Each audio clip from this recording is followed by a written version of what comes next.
네, 이제 그거에서 비문학 지문에 대한 내용을 얘기해볼게요. 비문학이라는 건 문학이 아니라는 건데요. 결국은 정보 전달을 목적으로 하는 설명문들이에요. 다시 우리 수능에서 문학과 비문학을 시험을 보는데 비문학이라고 하는 것은 독서 지문이라고 하고요. 문학이 아니다. 독서 지문이라는 것은 정보를 전달을 목적으로 한다. 이런 지문이에요. 그래서 우리 지문이 이렇게 되어 있어요. 비문학 지문이 보통 문단으로 나눠져서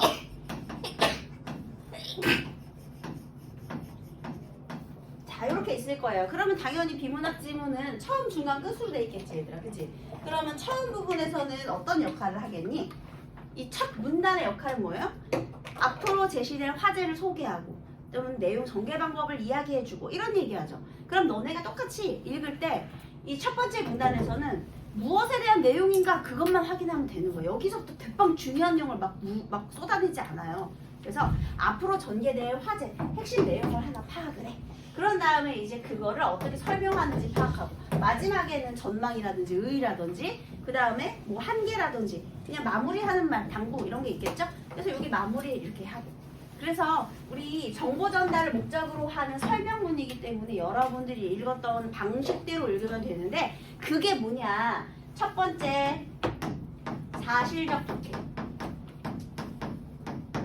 자, 사실적인 읽기라는 건 무슨 소리냐? 글의 표면에 드러난 정보를 판단하는 거예요. 그건 또 무슨 소리냐? 너네 중학교 때 매일 하던 게 뭐냐면 문단에서 중심 내용 찾아서 밑줄 긋기 매일 했지. 그지? 중학교 때 그거 했잖아. 그거야.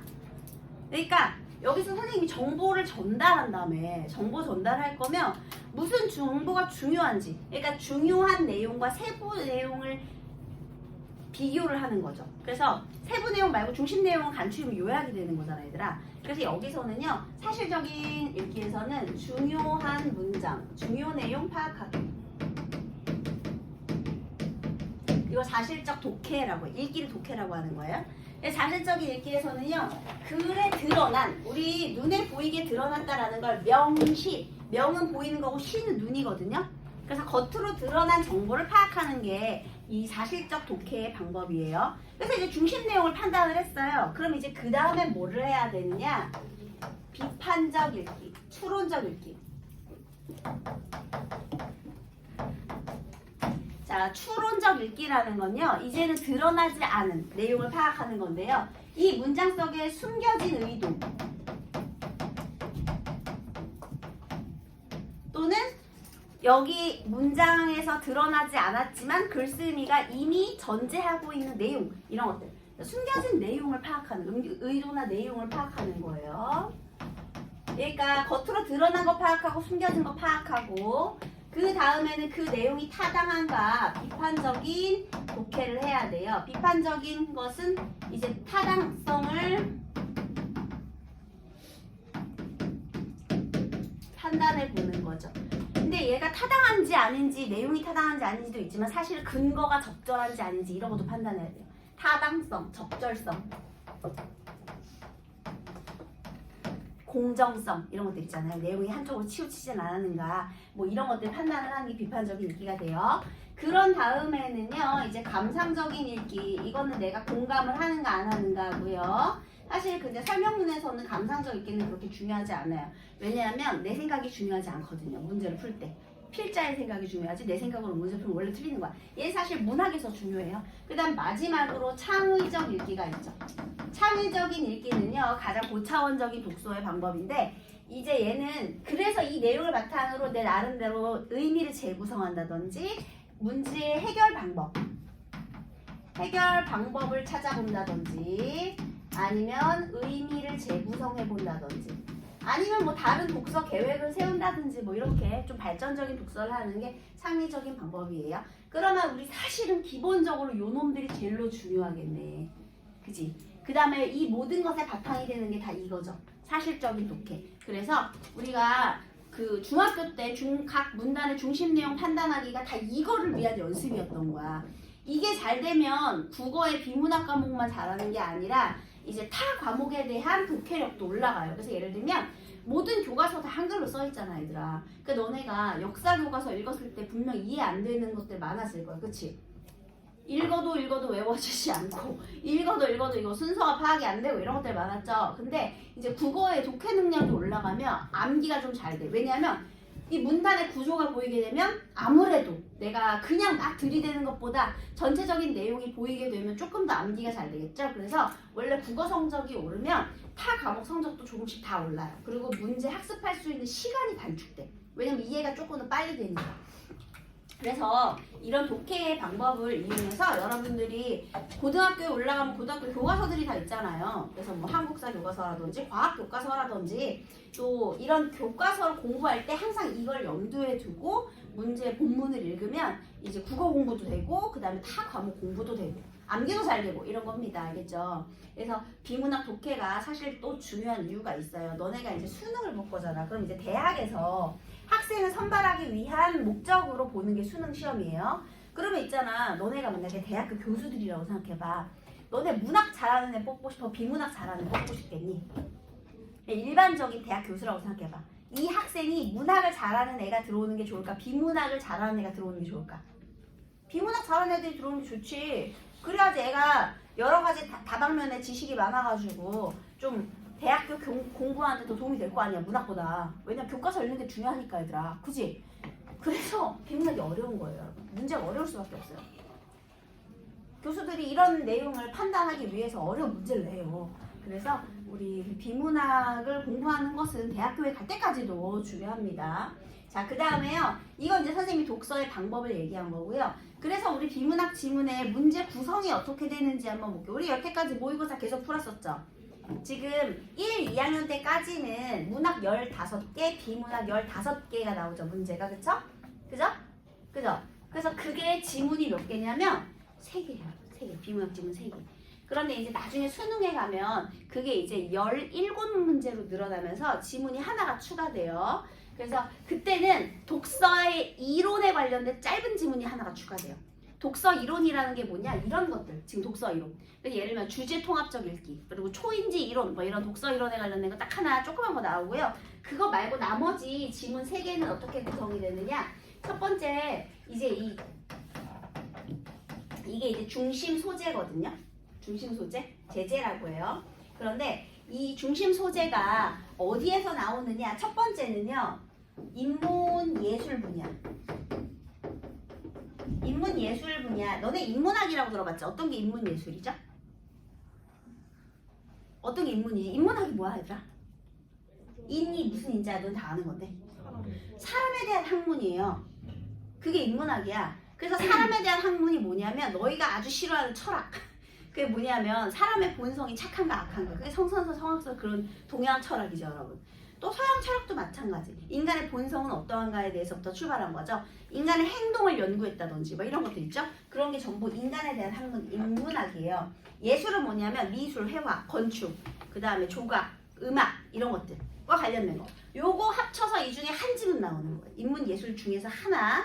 보통 인문 분야의 철학 지문 많이 나오죠. 그리고 두 번째는요, 사회 문화 분야에서 하나가 나오는데요. 이거는 뭐냐면 우리 사회에 어떤 문제가 있잖아. 그러면 그 문제를 해결하기 위한 방안을 모색할 건데, 그러려면 어떤 이론을 하나 소개해야 돼요. 그래서 너네가 이 사회 분야의 글을 보면 그게 경제지문, 법지문이거든요. 근데 경제지문을 잘 보면 있잖아. 사회에 어떤 문제가 있는지 여기서 딱 얘기를 해줘. 그런 다음에 이 현상을 어떤 현상이 왜 일어났는지를 알아야 그 해결 방안도 만들 수 있잖아요. 그래서 이 해결 방안을 설명하기 위한 이론을 한 여기까지 설명해줘. 왜냐면 이론을 니네가 모르니까. 그런 다음에 그래서 그 문제의 원인이 이거다라거나 아니면 그러니까 이걸 이렇게 해결하자라는 내용을 아주 간단하게 뒤에 해줘요. 그러니까 너네들이 생각했을 때는 이 이론의 내용을 파악하는 게 중요할 것 같지만 결론은 이 이론의 내용을 알아서 어떤 사회 문제를 어떻게 해결할 것인가까지 이해를 해야 돼요. 그러니까 항상 사회 지문은요, 우리 사회의 어떤 문제점으로부터 출발해요. 어떤 현상이 나타나. 그럼 그 현상을 밝히기 위한 이론들을 설명하고 해결 방안을 제시하고 이런 식으로 되어 있는 거야. 지문 구성이. 알겠니? 그래서 이 사회 문화 분야는 경제 지문, 법 지문 이런 게 해당이 돼요. 얘도 어렵죠. 경제는 막 계산도 해야 되니까. 그 다음에 마지막이 과학 기술 지문. 여러분 아는 물화생지 그런 것들이 이제 과학이 되고요. 그 다음에 기술은 그걸 이제 실생활에 접목을 한 거예요. 그래서 우리 저번에 이미지 압축의 원리, 아니면은 스마트폰 화면의 원리, 그 다음에 전자레인지의 원리, 그 다음에 자동차 후방 화면의 원리, 뭐 별게 다 나와요, 여러분. 그래서 이제 이게 어려워. 과학을 잘 못하는 친구들한테 특히 어렵고요. 과학기술을 생활에 접목하는 내용 자체도 어렵고요. 과학이 어렵죠. 또 있잖아, 우리가 약을 먹잖아. 그러면 그 약이 어떻게 몸에서 작용하는지 그런 것도 나오거든요. 생물 지문으로. 그런 것도 어려워. 걔는 왜 어려웠냐면 효소 이름이 너무 어려워. 너네 생물할 때 그 효소 이름 되게 어렵죠? 엄청 어렵잖아. 뭐 생물할 때 무슨 아아제, 뭐뭐 아아제 뭐 엄청 많잖아요. 근데 그 용어들이 낯설어서 또 어려워. 그 다음에 법지문 나오죠? 법지문 용어 끝장납니다, 여러분. 글자 하나로 의미 달라져요. 그래서 법지문도 그 용어가 어렵고 길어. 그래서 그런 용어 자체의 개념이 어렵고요. 그 다음에 이 인문, 예술, 사회, 문화, 과학, 기술 분야에서 한 문제씩 나오는 건데 내가 알고 있는 분야가 나오면 되게 이해가 잘 되거든요. 그러니까 예를 들면 내가 경제 지문을 열심히 공부했어. 경제 과목을 선택을 해가지고 경제를 열심히 공부했어. 그러면은 거기 어떤 경제 현상이 나오면 내 그 지문이 이해가 잘 돼. 근데 나는 과학만 몰아가지고 선택을 했어. 근데 나는 지금 경제 지문을 들은 적이 없거든요. 그러면 그 지문 자체가 너무 어려운 거야. 안 배웠으니까. 그래서 그 선택 과목제가 너네까지가 선택 과목 이거 해야 되잖아. 너네 막차 탔잖아. 지금 선택 과목 막차 탔잖아. 그러니까 어려운 거야. 이게 만약에 다 같이 배웠으면 배운 수준이 똑같으면 괜찮을 텐데 어떤 애들은 그러니까 복불복인 거지. 내가 공부한 영역의 지문이 나오면 너무 쉽고 그러니까 땡큐고 내가 처음 보는 영역의 지문이 나오면 그건 이해가 안 되는 거야. 그래서 이 선생님이 막 그때도 얘기했잖아요. 우리 비문학 지문도 배경 지식 중요하다. 일단 지문에 대한 내용 이해가 바탕이 돼야 그 다음에 문제를 풀든가 말든가 하는 거지. 문제도 없이 기술만 가지고는 내용에 대한 이해 없이 그냥 기술만 가지고는 절대 문제를 풀 수 없다 이런 말 했잖아요. 그러니까 나올 때마다 공부를 해둬야 돼. 배경 지식을 차곡차곡 쌓아두면 나중에 다 도움이 돼. 그게 이제 단순히 국어 과목만 성적이 오르는 게 아니라 다른 과목도 다 오르게 돼요. 알겠죠? 그래서 문제 구성은 이런 식으로 이게 독서의 방법이고 이 방법을 이용해서 여기서 지문 하나, 여기서 지문 하나, 여기서 지문 하나가 나오는데 이 각각의 지문을 공부를 해야 된다라는 내용입니다. 그 다음에 여러분들이요 나중에 이제 선생님이 항상 자기 체크하라 그러잖아요. 비문학에서 이제 너네가 몇 개가 틀렸다 이렇게 체크하잖아. 그래서 이제 좀 여력이 되면 내가 어디서 틀리는지도 한번 생각해보세요. 내가 만약에 5문제를 틀렸어. 근데 이 5문제를 어떤 지문에서 여기 과학기술 지문에서 4개를 몰아틀리고 여기서 1개를 틀렸을 수 있거든요. 5개 틀렸을 때. 그러면 요 4개를 몰아서 틀린 지문은 내가 이 지문에 대한 이해가 하나도 안 되는 거예요. 그치? 그럼 걔는 지문 공부를 좀 하셔야 돼요. 얘는 단순히 문제 푸는 스킬이 문제가 아니라 이 내용 자체가 이해가 안 돼서 그냥 하나도 못 푼 거잖아. 그럼 이런 거는 지문을 다시 읽으면서 뭐 요약 정리를 해본다든지 지문을 이해될 때까지 계속 이렇게 읽어본다든지 선택지를 통해서 지문을 다시 한번 이해해본다든지 지문 공부를 좀 해놔야 되는 거지. 그래서 내가 어디가 약한지를 체크를 하다 보면 과학기술 지문만 나오면 계속 틀린 애들이 있어. 그리고 또 나중에 또 여력이 되면 과학기술 중에서도 왜 내가 생물 지문만 나오면 무조건 틀린다. 아니면 지구과학 지문만 나오면 무조건 틀린다. 이런 게 이제 감이 잡혀요. 그러니까 내가 어디가 약한지를 아는 것부터 선생님 출발이라고 했잖아. 그래서 지금 처음에 너네가 되게 큼지막하게 내가 화작언에서 틀리느냐, 문학에서 틀리느냐, 아니면 비문학에서 틀리느냐를 체크했죠. 나중에는 이제 그 비문학 중에서도 내가 어떤 지문이 약한가를 체크하고 또 문학 지문 중에서도 고전이 약하냐, 현대가 약하냐, 시가 약하냐, 소설이 약하냐 이렇게 나눠가는 거야. 그러면 내 약점을 파악하는 순간부터 약점이 극복되기 시작해요, 여러분. 내가 약하다는 걸 인정했잖아. 그럼 아무래도 좀 더 열심히 하겠지. 수업을 들을 때도 그 약한 지문 나오면 더 열심히 하겠지. 그렇게 출발하는 거예요, 여러분. 그렇게 해서 올리고 지금은 시간이 너무 빨리 푼다. 나는 시간이 되게 얼마 안 걸린다. 그건 또 문제가 있는 거예요. 제대로 아침을 안 읽는 거잖아. 너네 때는 시간이 부족해야 그게 정상이야. 어려운 수학 문제 처음 만났을 때 어때요? 막 시간 엄청 오래 걸리지? 그 다음 나중에 그거 숙달되면 그때 빨리 푸는 거잖아, 얘들아. 똑같아요. 국어 지문도 처음에는 어렵지. 내가 배운 적이 없고 내가 공부해보지 않은 유형의 문제들이 나오니까요. 그러니까 처음에는 열심히 공부를 하고 그 다음에 내가 막 고민을 하고 이렇게 푸는 게 정상이야. 처음에 오래 걸려. 그리고 오답지를 정리하는 것도 처음에 오래 걸려. 근데 그거를 처음 초반에 그래도 그렇게 열심히 해두면 나중에 점점 시간이 줄어들고 국어 공부하기가 어렵지 않게 되는데 처음부터 계단을 잘못 쌓아두면 나중에는 고칠 수도 없게 돼요, 여러분. 국어 성적을 올리기는 더 힘들지. 왜냐면 쌓인 게 없으니까. 그래서 많이 틀려도 좋으니 열심히 풀고 오답 정리도 좀 열심히 해라. 오래 걸려도 좋다. 걸린 시간만 적어놔라. 했던 이유가 다 여기에 있는 거예요. 알겠죠? 그래서 이제 오늘은 지금 110페이지의 실전 문제 2번 휴리스틱에 의한 인간의 판단과 추론인데요. 여러분 인간의 판단이라고 그랬어요. 여러분 이 중에서 어디 영역에 해당하게 될 것 같아요? 인간의 판단. 인문학 지문이에요. 이렇게 찾아가는 거야. 그래서 지금 인문학 지문에 대한 내용을 하나 읽고 풀어보도록 하겠습니다. 자, 빨리 한번 읽고 풀어보세요. 4번까지. 지금 한번 살짝 봐봐.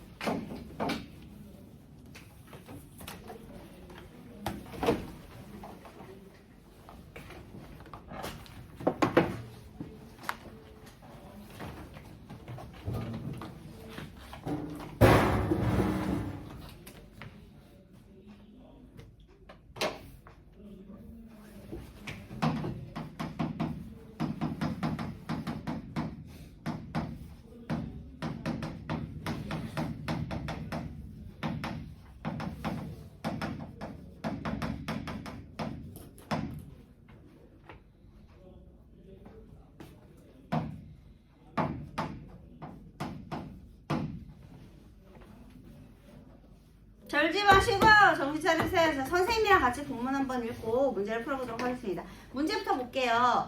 1번 밑글의 내용과 일치하지 않는 것. 얘가 이제 사실적 독해랑 관련된 문제예요. 내용 일치 문제라고 해요. 그러면 얘는 본문에 드러난 내용을 찾아보면 되는 거야. 그죠? 그 다음에 이 기억의 의미를 잘 나타내고 있는 것은 이것은 그 구절의 의미 파악하기.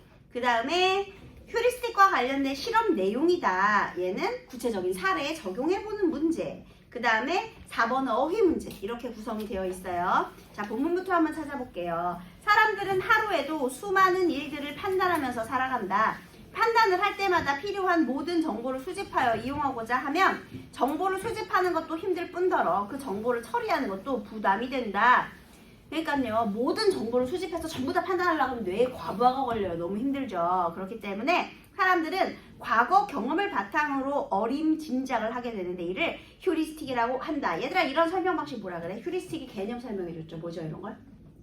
정의라고 하지, 그치? 그래서 처음에는요, 첫 문단에서 지금 휴리스틱의 핵심 화제가 휴리스틱이라는 건 알겠죠? 휴리스틱의 개념에 대해서 설명해줬죠. 이게 지금 정의 방식으로 문제를 해결하고 있다. 이제 내용 설명을 해주고 있다라는 걸 알 수가 있네요. 네, 휴리스틱이 뭐라고요? 과거 경험을 바탕으로 어림짐작하는 것이에요. 이러한 휴리스틱에는 대표성 휴리스틱과 회상 용이성 휴리스틱 그리고 시뮬레이션 휴리스틱 등이 있다. 얘들아, 그럼 이번에는 휴리스틱 개념 설명해주고요. 그 다음에는 휴리스틱의 뭐야? 종류죠? 그래요. 그러면 얘들아, 여기서 종류를 나눠놨다는 건 앞으로 이 종류를 하나하나 설명하겠다는 뜻이지. 첫 번째 문단의 역할이 개념과 종류. 그래서 이 종류가 지금 3개 나왔어요. 그럼 그거에 대해서 설명을 하는데, 자, 2번 문단 딱 보니까 대표성 휴리스틱, 세 번째 문단 회상 용이성 휴리스틱, 네 번째 문단 시뮬레이션 휴리스틱 이렇게 딱 돼 있죠. 그래서 2, 3, 4에서 대표적인 이 휴리스틱의 종류 1번 종류, 2번 종류, 3번 종류 이렇게 나오고 있다라는 걸 알 수가 있습니다. 대표성 휴리스틱, 얘가 이제 핵심 화제. 자, 대표성 휴리스틱이란 무엇이냐? 어떤 대상이 특정 집단에 속할 가능성을 판단할 때 그 대상이 특정 집단의 전형적인 이미지와 얼마나 닮았는지에 따라 판단하는 경향. 그러니까요, 이 어떤 대상이 특정 집단의 전형적 이미지와 얼마나 달랐는지, 대표와 얼마나 닮았는지를 보는 거래요. 그래서 우리는 키 198인 사람이 키 165cm인 사람보다 농구 선수일 가능성이 높을 것이라고 판단한다. 왜요? 농구 선수의 대표적인 이미지는 뭐야? 그래, 키 큰 거! 야, 키가 198, 너네 키 198 실제로 본 적 있냐? 진짜 커요. 그냥 우리가 생각할 때 우리 여학생들 우리 키 몇 이상인 사람과 만나고 싶나요, 여러분? 180? 근데 실제로 180 가까이 보면 진짜 큰 거 알지? 180도 엄청 커요. 180 옆에 너네 신발 잡았고 180이라고 딱 쓰잖아요? 생각보다 너무 커서 깜짝 놀래요. 180이 생각보다 큽니다. 근데 198 옆에 쓰잖아요? 깜짝 놀래요. 선생님이 옛날에 농구를 너무 좋아해가지고 농구장에서 막 학교 조퇴하고 농구장 쫓아가고 막 그랬거든요. 그래서 농구 선수들 굉장히 좋아했는데 너무 커. 그래서 왜 가드들은 농구 좀 아나요, 여러분? 가드들은 그래도 센터보다는 가드가 좀 조그맣다고 하잖아요. TV 화면에서 볼 때는 다른 농구들 선수들이랑 서 있으니까 되게 작은 줄 알았는데 옆에 와서 섰는데 너무 큰 거야. 그런 경우 많죠, 여러분. 어쨌든 198은 진짜 큰 거예요. 정신 차려, 하준아, 일어나. 네, 정신 차리세요. 그래서요, 이와 같이 대표성 휴리스틱은 흔히 첫인상을 형성할 때, 타인에 대해 판단할 때 작용한다. 그래서요, 우리 대표성 휴리스틱은 주로 대표 특정 집단의 전형적 이미지와 닮은 정도를 판단하게 되는데, 주로 뭐 할 때? 첫인상으로 타인을 판단할 때 그때 사용하게 된다라고 얘기했습니다. 그런데 대표성 휴리스틱에 따른 판단은 대상이 가지고 있는 특정 집단의 전형적 속성에만 주목하여 이루어진 것이다. 따라서 이러한 판단은 신속한 결정을 내리는 데 도움이 되긴 하지만 정확하고 객관적인 것이라고 보기는 어렵다. 그쵸? 이게 또 얘가 장점이 있죠. 신속하고 그 다음에 간편해요. 그쵸? 그런데 단 객관적이거나 객관성 떨어지고요. 정확성도 떨어지죠. 여러분, 첫인상만으로 대상을 판단하는 거 진짜 위험한 일이에요. 그쵸? 예. 그 다음 우리 회상 용이성 휴리스틱. 야, 너네가 딱 이름을 들었을 때 회상 용이성 뭘 것 같아? 회상이 뭐야? 다시 기억해서 떠올리는 거지. 회상은 과거의 경험을 다시 떠올리는 거잖아요. 그러면 다시 떠올리기 쉽다. 이런 거네. 한번 볼게요. 당장 머릿속에 잘 떠오르는 정보에 의존하여 판단하는 경향. 그러니까 지금 여기는요. 잘 기억하고 있는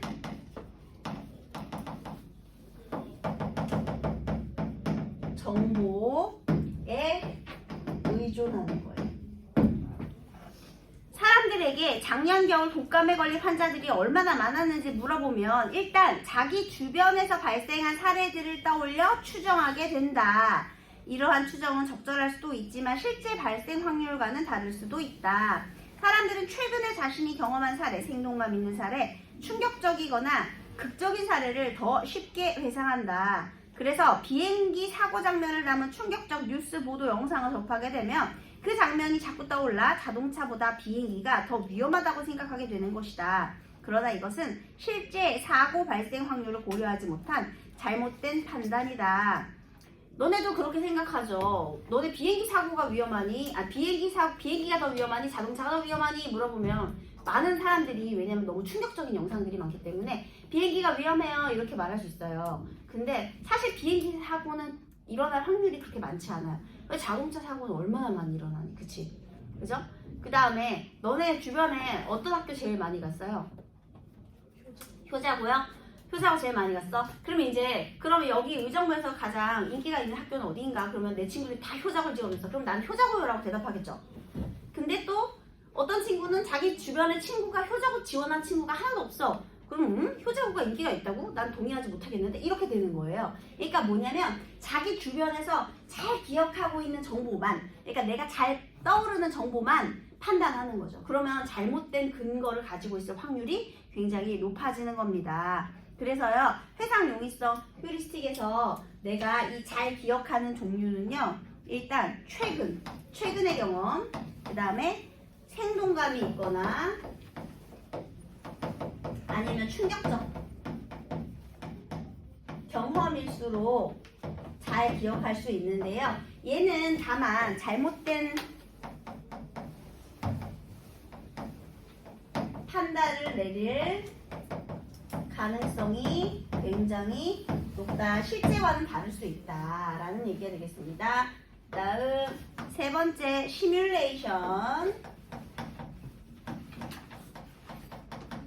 휴리스틱 되겠네요. 과거에 발생한 특정 사건이나 미래에 일어날 일들을 마음속에 떠올려 그 장면을 상상해 보는 것이다. 그래서 과거나 또는 미래의 일어날 일들을 상상해 보는 거예요. 마음속으로 시뮬레이션 한번 돌려보는 거죠. 범죄 용의자를 신문하는 경찰관이 그 용의자의 진술에 기초해서 범죄 장면을 머릿속에 그려보는 것이 이에 해당한다.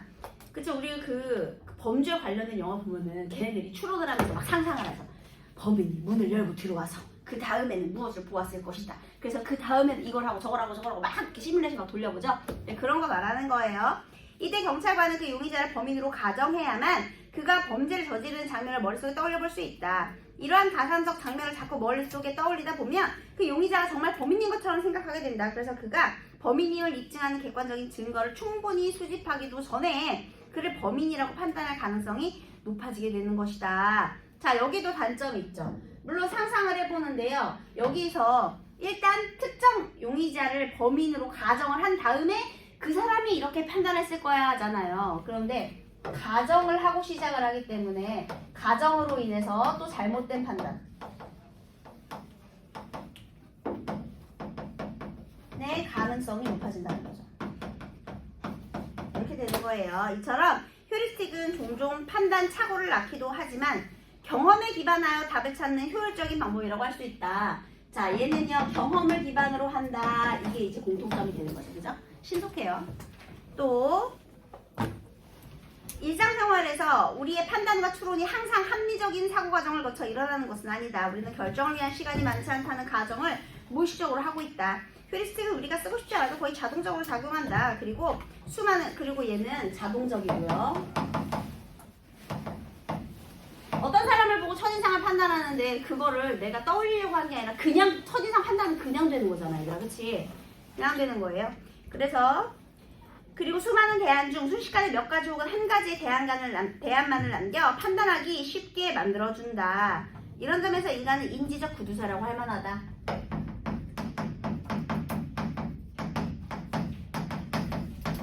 인지가 뭐예요, 여러분? 인지는 아는 거예요. 파악하는 거거든요.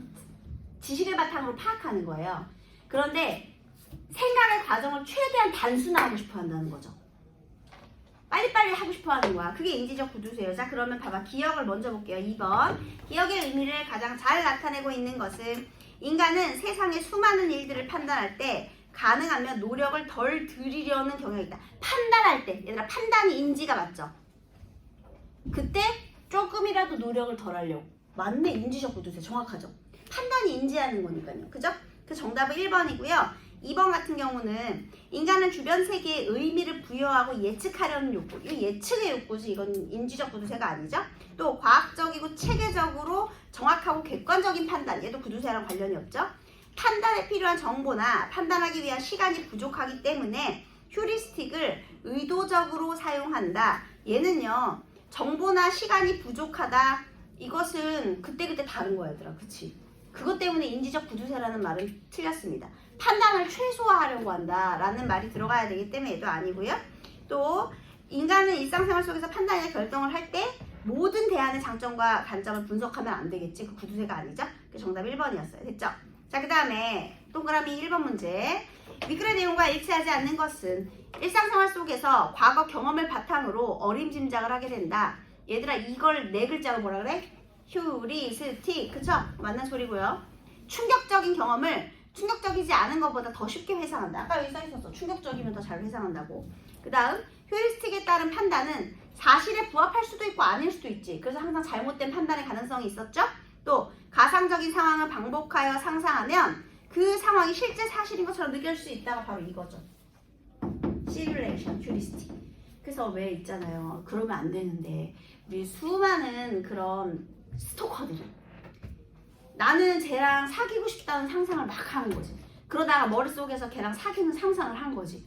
근데 계속 매일 그 생각을 하니까 내가 진짜 쟤랑 사귀고 있다고 착각을 해가지고 이상한 정신병을 그렇게 드러내는 사람도 있잖아요. 스토커들 있잖아. 그죠? 그래서 그럴 수 있다는 겁니다. 또 다른 사람의 입장이 되어 가상적인 상황을 생각함으로써 얘들아, 가상적인 상황을 생각함으로써 정확하고 객관적입니까? 아니죠. 틀렸죠. 그래서 틀린 거. 5번 틀렸죠? 그 다음 3번 한 심리학 실험에서 연구자들은 사람들에게 영미는 31세로 감성적이며 새로운 곳에 대한 호기심이 많은 여성이다. 대학에서 국어 국문학을 전공하였고 사진 동아리에서 꾸준히 활동하였다. 라는 정보를 제시한 후에 어떤 모습일지 가능성이 높은 순서대로 배열하도록 하였다. 얘들아 밑에 보지 말고 한번 대답해 볼까? 31세 감성적이다. 호기심이 많다. 국어 국문학을 전공하였다. 사진 동아리에서 활동하였다.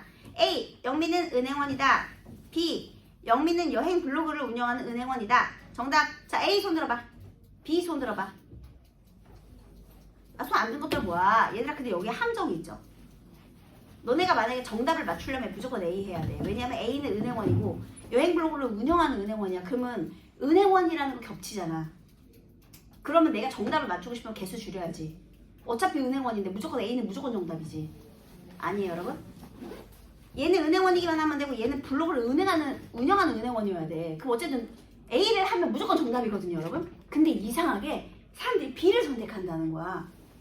그럼 왜 그럴까 한번 볼게요. B는 A의 부분집합이므로 적어도 B보다 A의 가능성이 높다. 그러나 대부분의 사람들은 B를 선택하였다. 이에 대해 연구자들은 대표성 휴리스틱이 이러한 판단을 유도한 것이라고 본다. 왜?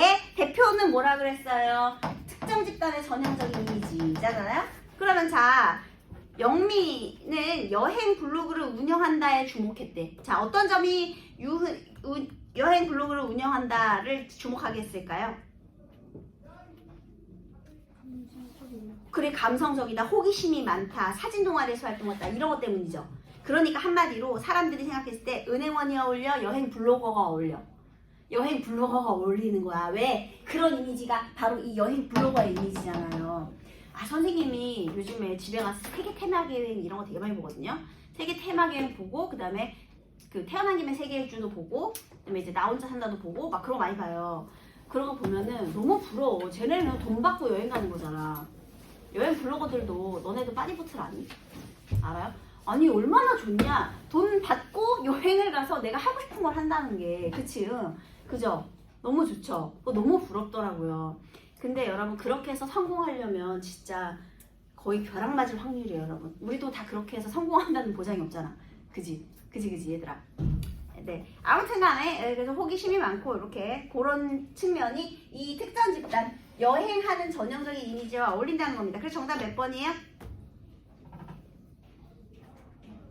정답은 3번이지 그치? 은행원보다는 여행 블로그 운영자의 이미지와 더 어울리기 때문에 우리가 이런 선택을 하게 되었다는 겁니다. 자, 그 다음에 여기서 A는요.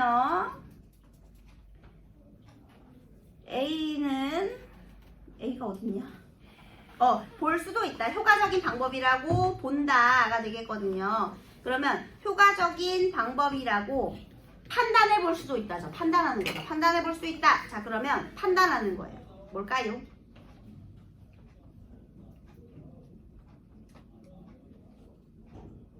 아들을 보다. 날씨가 좋을 것으로 본다.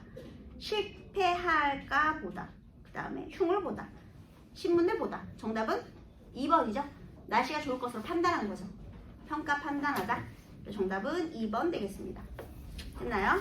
네, 한 3, 4분 남았는데요. 숙제가 어디까지라고 얘들아? 116쪽까지. 116쪽까지 숙제 여러분 수요까지 남은 시간 빨리 풀어보세요. 116.